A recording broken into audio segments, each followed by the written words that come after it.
Students, welcome once again in Shri Shyam study point. और जैसा कि आपको पता है, आज हम डाइजेशन को कंप्लीट करेंगे। हमने जो फूड पिछले 3-4 दिनों से जो हम खा रहे हैं, आज हम उसको डाइजेस्ट करेंगे। ठीक है, तो डाइजेशन के अंदर न्यूट्रिशन इन ह्यूमंस में हम पढ़ रहे थे। प्रीवियस लेक्चर के अंदर एब्जॉर्प्शन का कंसेप्ट हमने कंप्लीट किया था। आज हम करेंगे the next process in the nutrition in human, that is the ईजेशन। ईजेशन कहां से होता है और क्या होता है? ईजेशन is the removal of undigested food. जैसे कि आप सभी को पता है, प्रीवियस लेक्चर के अंदर हमने इसको पढ़ा भी था जब हमने बेसिक किए थे, बेसिक प्रोसेसेस के बारे में पढ़े थे। तो ईजेशन का मतलब क्या होता है? The removal of undigested food, undigested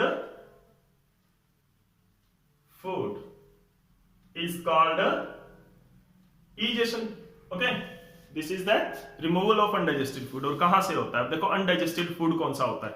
small intestine के अंदर फूड हमने कह दिया कि कंप्लीट डाइजेशन हो गया, सिर्फ उतना ही जितना कंप्लीट डाइजेशन हो गया। बाकी का जो बचा हुआ फूड है, जो डाइजेस्ट नहीं हो सकता, क्योंकि हम बहुत सारी चीजें ऐसी खाते हैं जो हमारा डाइजेस्टिव सिस्टम है वो सही तरह से डाइजेस्ट नहीं कर पाता है।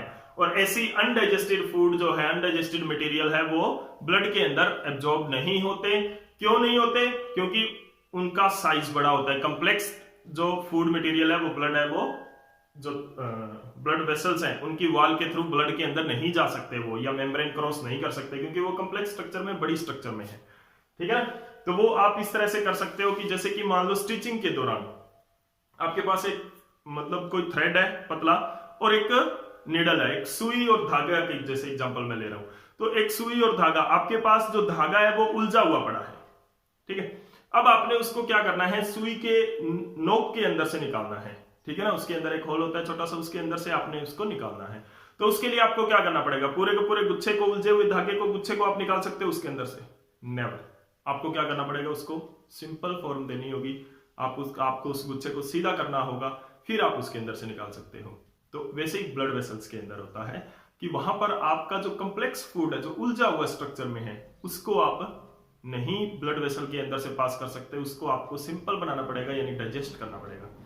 ओके, अब देखो, डाइजेशन के बाद में क्या होता है, जो कुछ धागे ऐसे भी होते हैं, कुछ धागे हमारे पास ऐसे भी होते हैं जो सुलझते नहीं है, फिर क्या करते हैं? उनको फेंक देते हैं, क्योंकि वो स्टिचिंग के काम के नहीं होते हैं। ठीक है, तो अब क्या होता है? The undigested food, large intestine के बारे में हम पढ़ेंगे। तो लार्ज इंटेस्टाइन आ गई है, आपको क्वेश्चन दिया था, बहुत सारे बच्चों ने रिप्लाई भी किया है।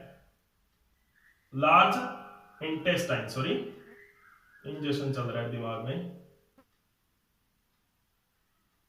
Large intestine, large intestine it is also a wide tube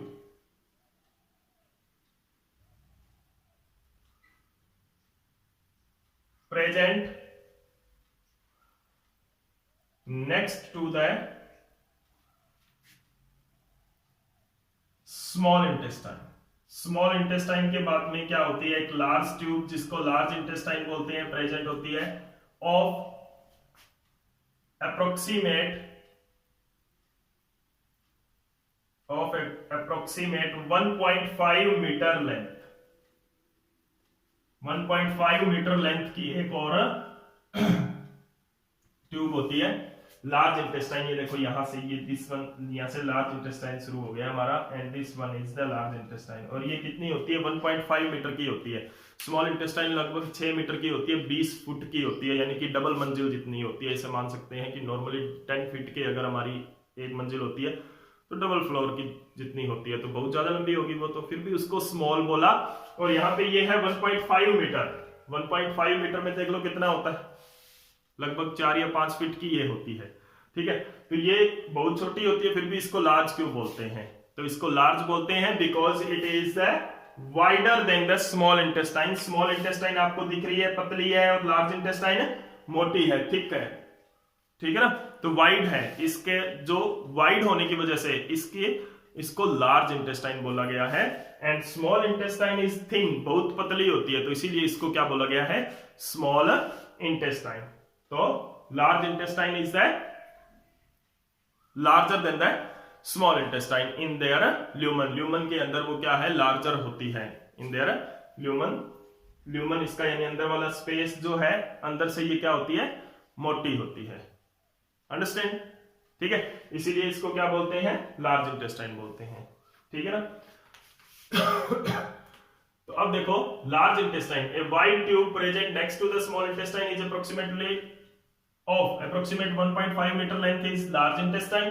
अब देखो यहां पर क्या होता है, द अनडाइजेस्टेड फूड, जो अनडाइजेस्टेड फूड है is received by this large intestine. इस लार्ज इंटेस्टाइन द्वारा ये अनडाइजेस्टेड फूड है वो, this large intestine, the undigested food received by large intestine from small intestine. Small intestine से लार्ज इंटेस्टाइन के अंदर क्या आ जाता है, अनडाइजेस्टेड फूड है वो आ जाता है। ठीक है, तो अनडाइजेस्टेड फूड है वो कहां आ जाता है, लार्ज इंटेस्टाइन रिसीव करती है स्मॉल इंटेस्टाइन से। स्मॉल इंटेस्टाइन में जितना डाइजेशन होना था उतना हो गया, अब अनडाइजेस्टेड फूड लार्ज इंटेस्टाइन में गया। ठीक है, अब लार्ज इंटेस्टाइन में क्या होगा, यहां पर फूड के अंदर क्या होता है, द सम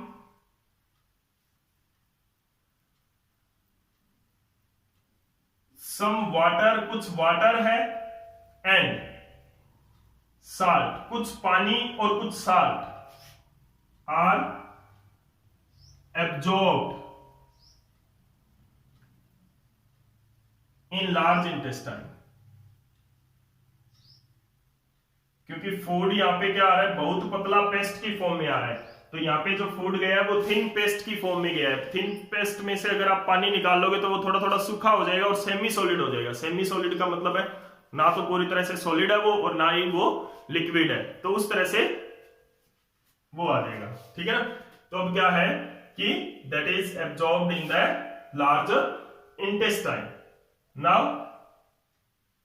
अब क्या होगा, द थिन पेस्ट, बहुत पतली जो पेस्ट है, the thin paste of food, food की जो थिन पेस्ट है is converted into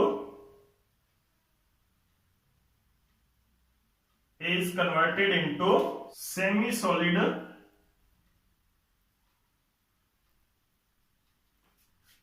solid mass called feces। Human faces इसको बोलते हैं कि ह्यूमन एक्सरेटा जो होता है, and this faces is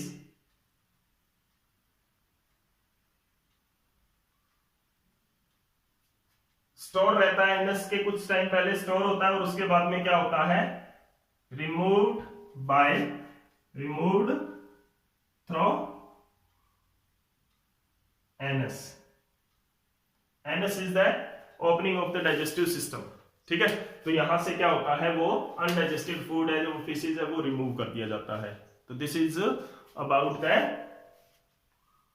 egestion in the large intestine. तो हमने ह्यूमन डाइजेस्टिव सिस्टम के अंदर क्या पढ़ा है, ह्यूमन डाइजेस्टिव सिस्टम के अंदर सबसे पहले इंजेशन होता है with the help of mouth. Buccal cavity के अंदर स्लाइवरी ग्लैंड है, वो स्लाइवा प्रोड्यूस करता है, उसके अंदर स्लाइवरी माइलेज होता है, वो कुछ ना कुछ कार्बोहाइड्रेट्स को डाइजेस्ट कर देता है।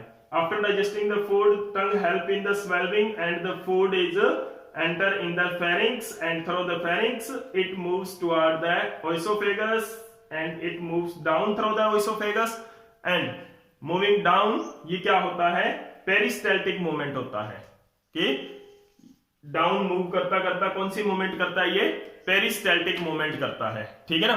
तो ये पेरिस्टाल्टिक मूवमेंट में क्या होता है, यहाँ पर कॉन्ट्रैक्शन और रिलैक्सेशन की वजह से होती है। ठीक है, उसके बाद में belly like structure, J shape structure में क्या आ जाता है, स्टमक में ही आ जाता है फूड। ठीक है, तो स्टमक के अंदर क्या होता है, फिर ये पार्शियली डाइजेस्टेड फिर होता है फिर स्टमक से स्मॉल इंटेस्टाइन में आता है, वहां पर लीवर का सेक्रेशन होता है और पेनक्रियाज का होता है। उससे पहले स्टमक के अंदर गैस्ट्रिक जूस होता है जिसके अंदर HCl, म्यूकस और पेप्सिन के बारे में हमने पढ़ा था। ठीक है, वो फूड को डाइजेस्ट करता है, फिर स्मॉल इंटेस्टाइन के अंदर आ जाता है। स्मॉल इंटेस्टाइन के अंदर कंप्लीट डाइजेशन होता है by the secretion of liver and pancreas. ठीक है, उसके बाद में अनडाइजेस्टेड फूड जो रहता है वो लार्ज इंटेस्टाइन के अंदर आता है, वहां से वाटर एंड साल्ट उसका एब्जॉर्ब हो जाता है और एनस के थ्रू वो एक्सपेल्ड आउट हो जाता है। तो this is all about the human nutrition, human के अंदर किस तरह की न्यूट्रिशन होती है। तो आज के लेक्चर में इतना ही। नेक्स्ट लेक्चर के अंदर हम पढ़ेंगे कुछ क्वेश्चन आंसर के बारे में भी पढ़ेंगे, और साथ में एनिमल्स के अंदर, रूमिनेंट्स के अंदर किस तरह की न्यूट्रिशन होती है, डाइजेशन होता है। ठीक है, तो वो भी कंसेप्ट काफी इंटरेस्टिंग रहने वाला है आपका। तो उसके लिए क्या है कि अगर आपको ये लेक्चर अच्छा लगे तो प्लीज लाइक एंड शेयर जरूर करते रहें, और साथ के साथ नेक्स्ट लेक्चर जो आएगा वो साथ के साथ क्या है, एक सीरीज ऑफ लेक्चर के साथ के रूप में आप इनको देखते रहें, ताकि आपको कंसेप्ट है वो अच्छी तरह से क्लियर रहे। Thank you.